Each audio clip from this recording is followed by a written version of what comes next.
Welcome once again, everybody, to another episode of B&B Hockey Talk.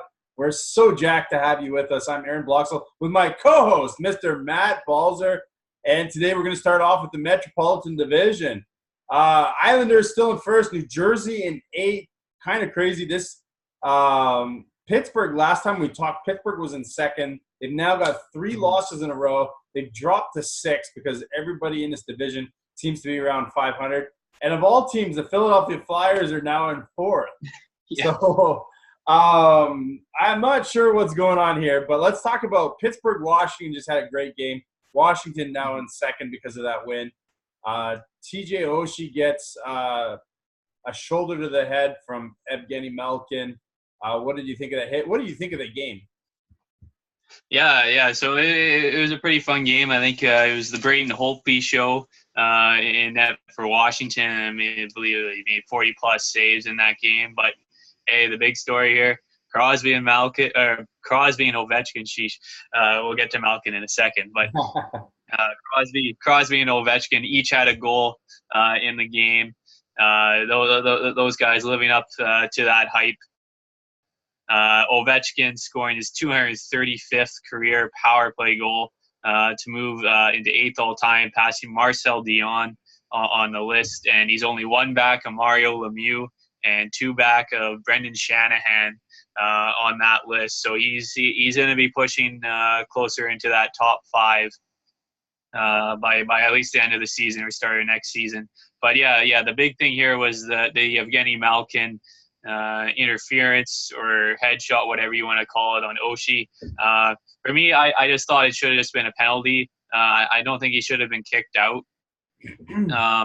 It's sort of like Malkin, he didn't extend his elbow or his arm. Like Oshie was, like, the puck was gone, so he didn't need to hit Oshie, but Oshie was sort of leaning forward with his head, and then it just sort of the collision. It was just a little bit of bad luck that he got his head. But if Oshie wasn't leaning forward, it wouldn't have been a headshot. And if Malkin had extended his arm, then you're looking at a suspension. But yeah, I thought Malkin was just bracing himself because I think he thought Oshie was going to try to hit him. Mm-hmm. But that was about it. But yeah, the player safety saw it the same way, and no suspension was dealt. Let's talk about, I mean, the hottest team in that entire division is in first place, the New York Islanders, 6-2-2 in their last 10. Tough loss to the Tampa Bay Lightning last night, 4-2. But Tampa being the best record in the entire league right now. What does that say for the Islanders? I mean, they were in pretty close to that game, ended up getting away from them right near the end when it was 2-2. But man, they look like they're ready to tear it up here. Yeah. So yeah, their goaltending's been really strong. Once again, Robin Lehner was in net over Thomas Greiss, and he had an excellent night. It was I think Tyler Johnson scoring with about a minute and a half left in that game to give Tampa Bay the lead there. But that top 6 continues to go. Josh Bailey with another couple goals in that game. In their back end, they're starting to get a bit more offense from some of the other defensemen. I saw Adam Pelech. Adam Pelech had a nice pass there to Bailey for his second goal of the game. But it just sort of shows. I think just how sort of all the teams are sort of clumped together. But like Washington's moved up in the standings now. In second place, getting a couple of wins there. So I think that Stanley Cup hangover is starting to get things going. But the big news thing is in Pittsburgh with their losing streak going on right now. Matt Murray is really having an up and down year so far in net. And I think ever since the Fleury trade, his numbers have not been as good as Fleury was there as his backup, or when they split as 50-50 as the starters. But yeah, I think there is some news that Jim Rutherford is looking to switch things up with maybe a trade. I think Daniel Sprong's name in Pittsburgh, who's their top prospect, has 4 assists in 12 games so far this season for them. but last year he was about a point a game player in the American Hockey League. I think rumors between them and the LA Kings have started to pop up, with guys like Tanner Pearson being one name being thrown out there. And, of course, people are watching that closely, both the LA Kings and Pittsburgh Penguins. Pretty high on that trade bait list right now. Going into the Atlantic Division, we just talked about Tampa Bay beating the Islanders last night. They have now won 4 in a row, and they are 8-2 in their last 10. We predicted kind of at the beginning of the year. I'm not sure if I remember who your Stanley Cup winning team was, but I had Nashville beating Tampa Bay, and right now those are the top 2 teams in the league. Tampa, though, looks really good. Their depth looks good. It's been tested a little bit with some injuries. I know Palat's out. Hedman's still out and should be nearing a return soon, but Tampa continues to get it done. Yeah, so it's they're getting all the scoring from their big guns. Stamkos and Kucherov are absolutely ripping it up right now. And Braden Point, I think he was one of the most underrated players or underrated superstar players in the NHL right now. He's up to 9 goals and 19 points this season. And their back end, Ryan McDonough, has really stepped up in Hedman's absence. He's up to 11 assists now in the season. But I think, John Cooper said Hedman's really close to returning, but they got some bad news with Andre Palat, who had missed the last few games with a lower body injury, and and they announced that he'll be out another month with a lower body injury. So some bad news there, but Palat was out long term last season as well, and they were able to get over the hump. And I think a guy like Matthew Joseph also had a goal last night. That gives him a little bit more time to move up the lineup and produce with some better line mates. Toronto Maple Leafs up 3-1 right now as we speak on the New Jersey Devils in second place in that division. 6-4 in their last 10 without Matthews, I think, for the majority of those games. Do you see them catching Tampa at all in this division, or do you see them being 2 or 3 down the road? Yeah, so I think they'll end up finishing in second place, just with the way Boston's sort of been going up and down, especially with their goaltending situation. But yeah, Toronto, even with the injuries, has been playing really well. I know they lost like the first few games without Matthews in the lineup, but they're starting to get back on track with that lineup. But yeah, Tampa Bay, nobody's catching them. They're just way too good. Vasilevsky and net had like 35 saves last night as he continues to rock and roll this season. But and then in Boston, Tuukka Rask. Let's get to the Bruins here. As we talked about Toronto there, you mentioned the Bruins goaltending. Best goaltender on paper last night, Yaroslav Halak. Best save percentage, best goals against average. We'll touch on their loss to the Canucks. I mean, they just get absolutely hammered 8-5 last night. But Tuukka Rask is now out with personal reasons. Why don't you touch on that? But and let me know about the Bruins. Yeah. So the next few days, Rask will be away from the team, dealing with some personal matters. There wasn't any more information given out outside of that. So wishing him the best. I know just on the ice or whatever, it hasn't been the best year for him so far, with Halak playing over him for most of the season. But yeah, it was just a crazy game last night between Boston and Vancouver. It was 1-1 after the first period, and then all of a sudden the goals that started coming, and the Canucks had 5 goals in that second period. Boston had a few, but I think it was just some of the goals just weren't the greatest that Boston was letting in. Like I think even like the Horvat's first goal, I think Halak should have had that. And then Rask had that debacle clearing the puck right to Horvat.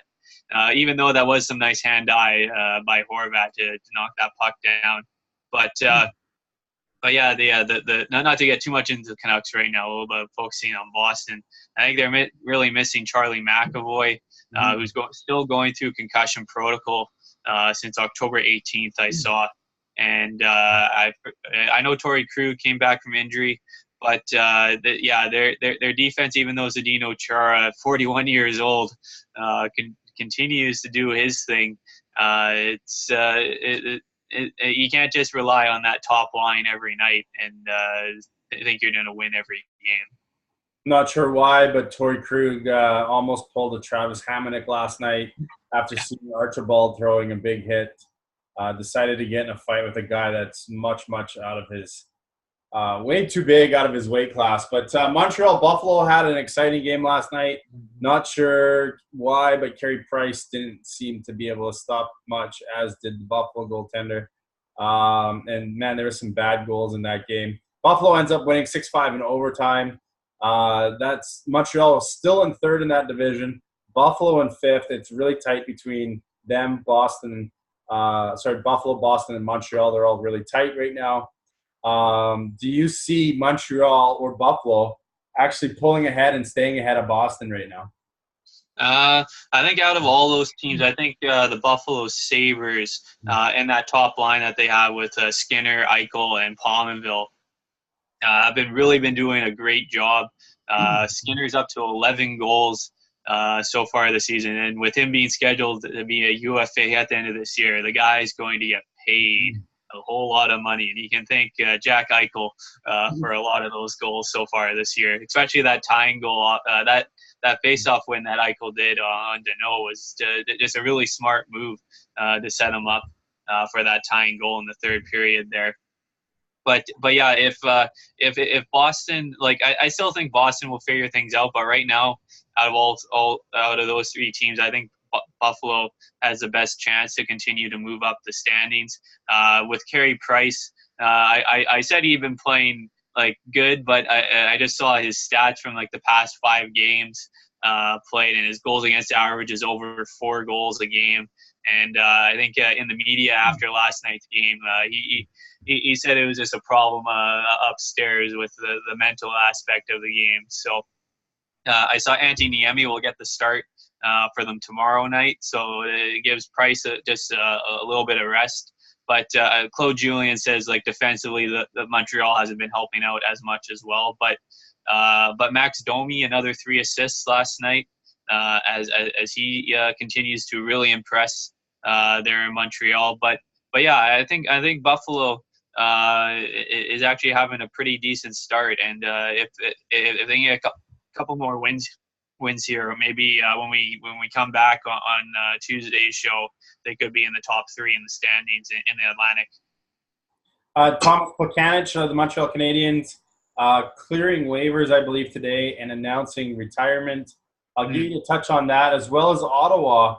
I was going to say there's no news out of Ottawa yet today, but unfortunately there was. The Ottawa Citizen Press members were rejected from traveling with the team on the Ottawa plane because of the Uber video that's still online. What are your comments about Plekanec and the Ottawa Senators?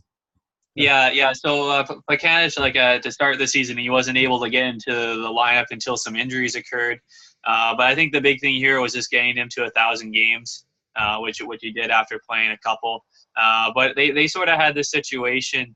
I forget if it was last season or 2 years ago when they brought Mark Streit back on a 1-year deal, and he sort of started off with the team to start the season, and they sent him down to the American Hockey League, and he didn't want to report, so he ended up going on unconditional waivers and and then retiring as well there. So it's not the first time this has happened to the Habs over a couple of years, but wanting to go younger in the lineup, as we've seen Claude Julien scratch veterans, most notably Carl Alsner, who's been scratched for the majority of the season. I think he's only played 4 or 5 games so far this year with that massive contract that he has. But yeah, I think the big thing was just to get to 1,000 games for Plekanec, even though I think they would have liked him in a 4th-line role. But I think Matthew Pekka has at least outplayed him for that spot. As we are starting to run out of time here, let's go to the Central Division. Nashville Predators absolutely destroying the opponents this year. Now 12-3, 8-2 in their last 10, winners of 4 straight. Surprisingly, the Minnesota Wild are right behind them at 20 points in second place, 8-2 quietly in their last 10, winning now. And taking solid spot of that second spot. Why don't you touch on Nashville and Minnesota as Dallas, Winnipeg, Colorado continue to battle for the middle of that division. Chicago has lost 4 in a row now, and their first one under the new head coach. But let's touch on Nashville and Minnesota because I think Nashville's not as surprising, but Minnesota's playing some really good hockey right now. Mm-hmm. Yeah. So Nashville, Pekka Rinne just continues to dominate in net. Colton Sissons had a hat trick against Colorado in that big game on I believe it was Wednesday. But yeah, Nashville, it's just they're the class of the West right now, and Minnesota, I think Zach Parise picking up his 700th career NHL point in last night's game against LA. As they really have some balanced scoring on all 4 of their lines, and Devin Dubnyk is probably one of the more underappreciated goaltenders in the NHL. Just continues to be rock solid in net for them. I really felt sorry for him in the playoffs last year against Winnipeg because he was actually playing pretty well for what it was against Winnipeg. But when you don't get any goal support, sort of thing, that's where it goes. But I think Minnesota, they always have those good regular seasons, but when it comes to the playoffs, it's just like you think they're going to be like a first or second round exit when they get there. So I'll wait and see when they get to the playoffs. But yeah, and also Dallas moved up into third place, but that's also with Winnipeg not playing any games since playing over in Europe. Now let's move to the Pacific. I don't want to talk about them every time because we're both big fans of the Vancouver Canucks, but man, they are in first place right now in the Pacific.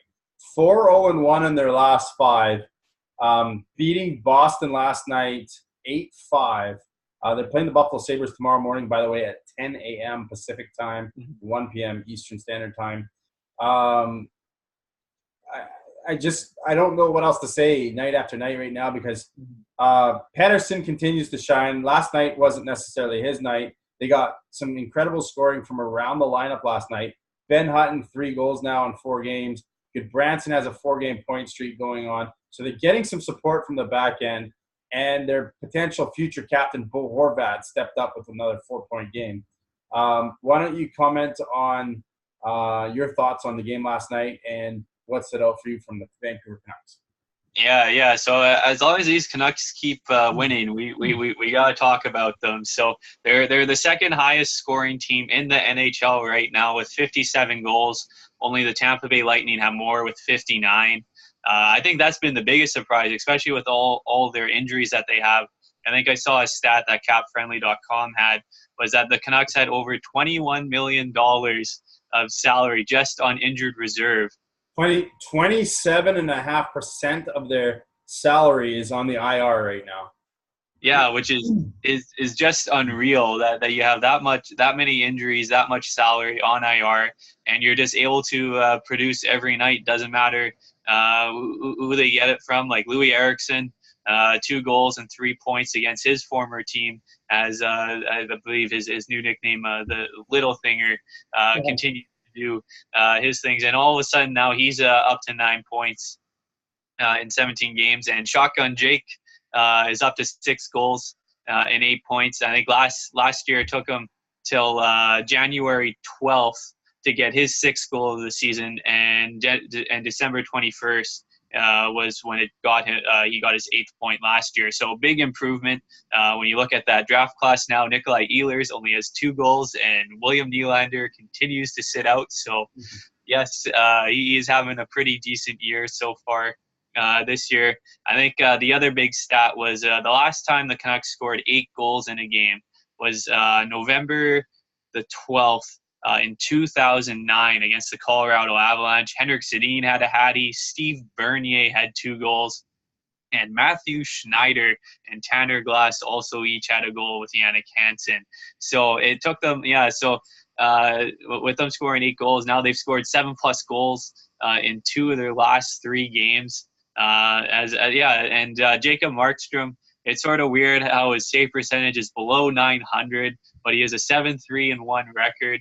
If you looked at those stats, you would think the Canucks would be at the bottom of the league. If your starting goaltender has a goals against average above 3 and a save percentage below 900, but they continue to impress. And Pettersson setting another Canuck record last night, getting a point in his first 6 road games to start his career. No other Canuck has done that. So I know we'll keep hyping up Pettersson. Doesn't matter what stat it is, but when he sets another record, we'll let you know. And if you want more details about the Canucks game last night and their past few games, I have the Canuck report up on our Facebook page. Perfect. One stat I forgot from the Central Division: Nashville is now 7-0 on the road, and that's pretty remarkable. I think it's not as big of a deal as it used to be with all the NHL arenas being unique and different. But it is, they're all the same size and everything now, but it is definitely something to take notice, because I do believe with the last change, the home team should still have the advantage. In the Pacific Division, San Jose 6-2-2 in their last 8. They lost last night to Dallas, but they continue to move up the standings. They're in 3rd now, with Edmonton dropping their last 3 games in a row, sliding down to 4th. I think the Edmonton Oilers, to me, looked terrible last night in Florida. Although Ty Ratty had a great chance to score, Luongo stopped them, and Ratty continued to celebrate, thinking he had scored. Did it bring back some good memories of Luongo? And what do you think of the Oilers and Sharks? I'm just glad Luongo's back and healthy, and hopefully he can stay healthy for the rest of the season, because it was like this last season when he was playing, he was lights out for Florida and net. But it's with the Oilers, they're leaning heavily on Draisaitl, McDavid, and Nugent Hopkins up front. I know they've been getting depth scoring here and there, but when you're relying on 3 guys throughout your lineup for those majority of points, you're going to get in a little bit of trouble. But they've been exceeding a lot better than what I thought they were for what I thought they were going to do this season. And then with the San Jose Sharks, Timo Meier is up to 12 goals this season, tied with Patrick Kane, Alexander Ovechkin, and David Pastrnak for the league lead. And Jumbo Joe Thornton played his 1,500th NHL game last night, which is a very impressive mark. And he, if it wasn't for those knee injuries the past couple seasons, he would have even more. So the Sharks, even though Erik Karlsson has had a really quiet start to the season, I think only 7 assists in the 16 or 17 games that they've played. Brent Burns has really stepped up in a huge way. I think he has 17 assists and 20+ points so far this season, as Karlsson is trying to find his best fit there in San Jose. So it'll be scary when Karlsson is able to get going along with Burns at the same time. But I don't think it'll be too long before the Sharks are in first place in the Pacific Division. Finally, the Anaheim Ducks goaltender Ryan Miller hit a milestone. Why don't you fill us in on that, and then give us your final word before we end today's show?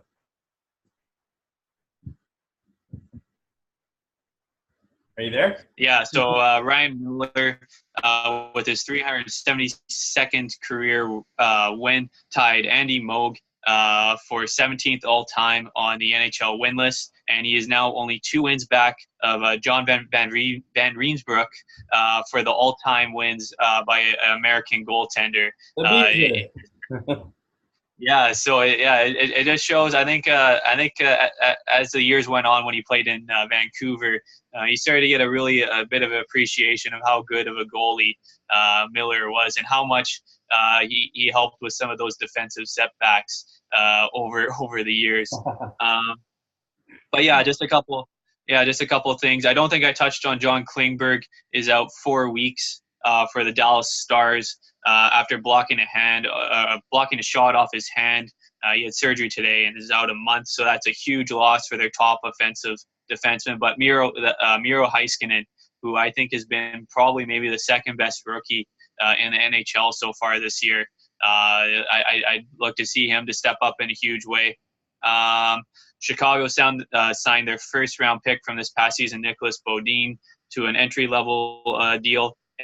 And just some guys getting back from injury. Tyson Jost in Colorado is back in the lineup after a concussion. Franz Nielsen and Andreas Anthony-Seal are back in the lineup for Detroit. And some guys on the IR, Alexander Radulov, Joel Armia, and Brock Besser have all been placed on IR for their teams. And James Van Riemsdyk is back on the ice for Philadelphia, but he's still 1 to 2 weeks away. But yeah, we'll have the highlights up on our Facebook page tonight. I think there's 6 games going on tonight, and over the weekend we'll have many more highlights. And Canuck Report, as Aaron mentioned, Canucks play tomorrow at 10 in the morning in Buffalo. So I'll probably have the Canuck Report around probably before 4 o'clock tomorrow. Detroit fans, of course, would disagree with your Heiskanen comment, with Dennis Chalowski having a great start in Detroit. So once again, we thank you for watching today's show. Remember to like and subscribe, whether you're watching us on Facebook or YouTube. Leave your comments below. Let us know what you think. What are your favorite players doing? What's your team doing? And keep continuing to communicate with us, as we love chatting hockey. So with a holiday next Monday in both Canada and the US, we won't be on the air until next Wednesday. So until then, lots of hockey to be played. We're going to have a great full show for you then. Enjoy the weekend, and everyone enjoy your favorite team's games.